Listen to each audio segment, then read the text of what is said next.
बिस्मिल्लाहिर्रहमानिर्रहीम। मिज़ाब चैनल के मुअज़्ज़िज़ सामीन अस्सलामु अलैकुम।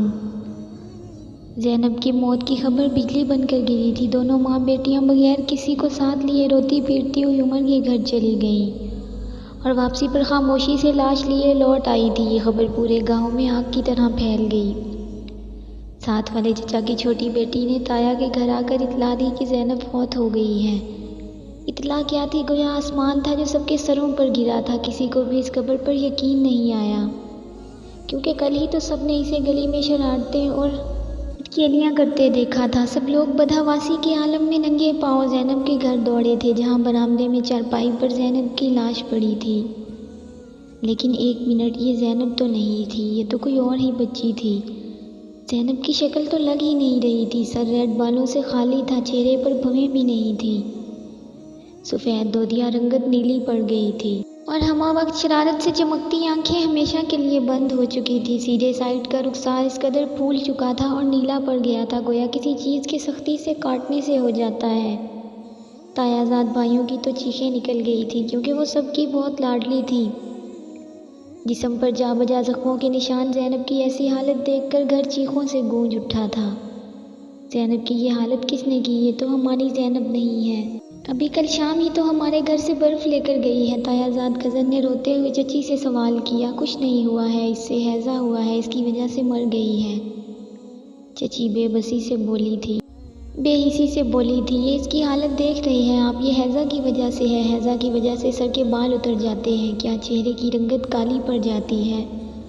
वो रोते हुए चीख कर पूछने लगे, तुम लोगों को क्या है? मेरी बेटी थी, मैंने पैदा की है, मर गई, तुम लोगों को क्या? वो बेहिसी के तमाम रिकॉर्ड तोड़ते हुए जेठ के बच्चों पर चढ़ दौड़ी थी। पुलिस को इत्तला कर दी गई। कुछ ही देर में पुलिस पहुंच गई और गांव के चौधरी भी। पुलिस ने बयान लिया। आमना और इसकी माँ ने वही अल्फाज दोहराए थे जो उमर ने बताए थे कि ज़ैनब की मौत हैज़ा की वजह से हुई है। चेहरे और जिस्म पर मौजूद जख्म और खरोंचों के बारे में पूछा गया तो जवाब आया कि उमर का भतीजा, जो कि ज़ैनब का हम उम्र था, इसके कपड़े ज़ैनब को पहनाए तो बच्चे से बर्दाश्त ना हुआ और इसने ज़ैनब को नोच डाला कि मेरे कपड़े वापस करो। दोनों का बयान ज़ैनब की हालत से बिल्कुल मैच नहीं कर रहा था। तायाजाद के कहने पर रिपोर्ट दर्ज कर ली गई। पुलिस मज़ीद तहकीकात के लिए शकील साहिब को अपने साथ थाने ले गई। शकील साहिब ने बयान दिया कि इनकी बच्ची के साथ जुल्म हुआ है। पुलिस ने बयान नोट कर लिया। जैसे ही ये खबर समीना बेगम तक पहुंची, उन्होंने फ़ोन करके शकील साहिब को इतना डराया धमकाया कि अगर उमर को कुछ हुआ तो मैं तुम्हें नहीं छोड़ूंगी। बीवी की धमकियों से डरकर शकील साहिब रिपोर्ट वापस लेने पर मजबूर हो गए थे। जो भी ज़ैनब की हालत देखता यही कहता कि बच्ची के साथ बहुत जुल्म हुआ है, लेकिन दोनों माँ बेटियां ऐसा कहने वाले को गार्ड खाने को दौड़ती और यही कहती कि हैज़ा की वजह से मौत हुई है। लेकिन ज़ैनब की लाश चीख चीख कर अपने साथ होने वाले जुल्म की गवाही दे रही थी। बोल रही थी कि मेरे मुजरिमों को सज़ा दी जाए, लेकिन माँ बेटी ने घरों पर पानी न पड़ने दिया। गुस्ल देने के बाद जब कफन दिया गया तो ज़ैनब के चेहरे का ज़ख्म फूल कर स्याह हो गया था। दफनाने के बाद सब अपने अपने घरों में चले गए, क्योंकि समीना बेगम ने किसी को भी वहां बैठने नहीं दिया था। वक्त आगे बढ़ा। समीना बेगम ने आमना और उमर की शादी का शोशा छोड़ा। लोगों और बरादरी वालों ने लाख समझाया, शर्म दिलाना चाहिए कि जिसकी वजह से तुम्हारी फूल जैसी बेटी ऐसी जालिमाना मौत मरी है, इसके साथ ही बड़ी बेटी को ब्याह रही हो। कल क़यामत के दिन ज़ैनब ने तुम्हारा गिरबान पकड़ा तो पूछ लिया तो क्या जवाब दोगी? लेकिन समीना बेगम के सर पर जूं तक ना रेंगी। उमर का बाप काला जादू करता था। जाने दोनों माँ बेटी पर ऐसा कौन सा जादू कर दिया गया था कि इनकी अकल ही मफलूज होकर रह गई थी। दोनों को उमर और इसके घर वालों के सिवा कुछ दिखाई ही नहीं दे रहा था। समीना बेगम ने देवरों और जेठ की जिद में आकर खूब धूमधाम से बारात बुलवाकर बेटी को रुखसत कर दिया। नतीजे में पूरी बरादरी ने इस घर से किता ताल्लुक़ कर लिया था, जिसका इन पर कोई खातिर खा असर नहीं हुआ था। आमना और उमर की शादी को 4 साल गुजर चुके थे। इस दौरान आमना की 2 बेटियां पैदा हुईं। आकाश अब जवान होकर 14 साल का हो चुका था। इसने ऐसी उठान निकाली थी जो भी देखता हैरान रह जाता। माँ बाप बेटे को देखकर खुशी से फूले न समाते।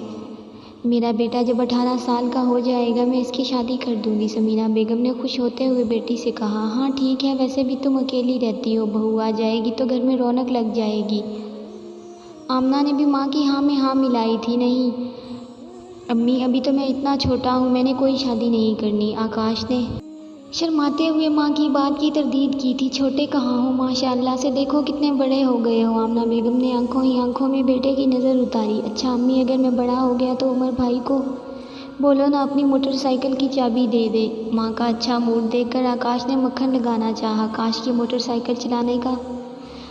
को मोटरसाइकिल चलाने का बहुत शौक था, लेकिन समीना बेगम ने इसे लेकर नहीं दी थी कि अभी तुम छोटे हो। वो अपने बहनोई की बाइक लेने की ज़िद करता, लेकिन समीना बेगम इसे बिल्कुल बाइक लेने नहीं देती थी। नहीं बेटा, तुम्हें अभी ठीक से चलानी नहीं आती, खुदा न खास्ता कहीं गिरकर चोट लगवा लोगे। इन्होंने प्यार से बेटे को समझाया। नहीं गिरता अम्मी, प्लीज़ एक बार लेने दे। यहाँ से जाते हो कि मैं जूता उठाऊँ। इससे पहले कि समीना बेगम जूता उठाती, वो भागकर साथ वाले चचा के घर आ गया। अगली शाम जैसे ही उमर नहाने के लिए वॉशरूम में गया, आकाश ने मौका पाते ही उसकी जेब से मोटरसाइकिल की चाबी निकाली, अपने कज़न साद को साथ बिठाया और गांव की कच्ची सड़क की तरफ ले निकला। गाड़ी हवा से बातें करती हुई जा रही थी। रास्ते में जितने भी लोगों ने देखा, डांटा और आहिस्ता चलाने का कहा, लेकिन वो अपनी ही धुन में मोटरसाइकिल को उड़ाता चला जा रहा था। अचानक से इसके कंट्रोल से बाहर हुई और सामने आने वाली दीवार से जा टकराई। दोनों मोटरसाइकिल से उछलकर दूर जा गिरे थे। लम्हे भर को तो साद को भी समझ ना आई थी कि क्या हुआ है। साद ने उठकर आकाश को तलाश किया, जो पास पड़ा दर्द से कराह रहा था। साद के शोर मचाने पर एक खेतों में काम करने वाले लोग दौड़े चले आए और आकाश को उठाकर घर ले आए। गाड़ी का इंतज़ाम करके हॉस्पिटल ले जाया गया। आकाश के जिस्म की एक साइड बुरी तरह से डैमेज हो चुकी थी। सीधी साइड का बाजू और टांग टूट गई थी। चेहरा बुरी तरह से मुतासर हुआ था, जबकि बाइक पे आकाश के पीछे बैठे साद को खराश तक न आई थी। वो बिल्कुल सही सलामत था। अगला दिन मौत और ज़िंदगी की कश्मकश से लड़ता हुआ अपने माँ बाप का आखिरी सहारा आकाश शकील ज़िंदगी की बाजी हार गया था। मैयत को घर लाया गया तो गोया कि हराम मच गया था। ऐसी कर्बनाक मौत पर हर आंख अश्कबार थी। शकील के घर पर गोया क़यामत टूट पड़ी थी। समीना बेगम खाली खाली आंखों से अपने उजड़े गुलिस्तान को देख रही थी, जिसका एक और फूल हमेशा के लिए मुरझाकर गुलिस्तान को वीरान कर गया था। शकील साहिब की नस्ल ख़त्म हो गई थी। सदमे से चोर शकील साहिब का वजूद ये सदमा बर्दाश्त न कर सका और बीमारियों का घर बनता चला गया। 3 सालों में बीमारी ने ज़ोर पकड़ा और एक दिन शकील साहिब की तबीयत ज़्यादा बिगड़ने पर हॉस्पिटल ले जाया गया, लेकिन वो जान पर ना हो सके। समीना बेगम को अकेला छोड़कर अपने अब्दी घर की तरफ चल दिए। आमना की 3 बेटियां हो चुकी थी। 3 बेटियों के बाद अल्लाह ने बेटे जैसी नेमत से नवाज कर नेमत वापस छीन ली थी। ये सदमा आमना के लिए बहुत बड़ा था। समीना बेगम बेवगी की चादर ओढ़े कभी बेटी के घर रहने चली जाती और कभी अपने घर, कभी भांजियों के घर। भांजियों के इसरार करने पर समीना बेगम ने अकद कर लिया था। अपना घर बेचकर वो दूसरे शौहर के घर में मुकीम हो गई थी। यूँ एक हंसता बसता घर वीरान होकर ख़त्म हो गया था। अब सवाल ये है कि इस सारे अमल में ज़ैनब की मौत का कसूरवार कौन है? ज़ैनब का बहनोई उमर, जो ज़बरदस्ती इसे अपने साथ ले गया और इसकी बेरहमाना मौत का सबब बना, या ज़ैनब की बड़ी बहन आमना, जिसका उमर के साथ अभी कोई मजबूत रिश्ता नहीं बना था, फिर भी इसने अपने आशिक के साथ ज़ैनब को भेज दिया, या इसकी माँ, जो सब कुछ जानते हुए भी खामोश रही? अपनी राय से आगाह कीजिए, जवाब की मुंतज़िर रहूँगी। ज़ैनब, अवैस और आकाश आज भी हमें बहुत याद आते हैं। जब भी ख्याल में आ जाते हैं दिल खून के आंसू रोता है।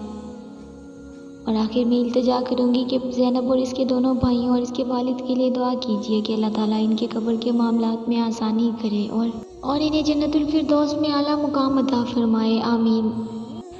वीडियो अच्छी लगे तो इसे लाइक और अपने दोस्तों के साथ शेयर लाजमी कीजिएगा। दोस्तों, ये कोई अफसाना या कहानी नहीं थी, बल्कि हमारे आसपास बहुत सी मासूम ज़ैनब और उमर जैसे बहुत से दरिंदे मौजूद हैं।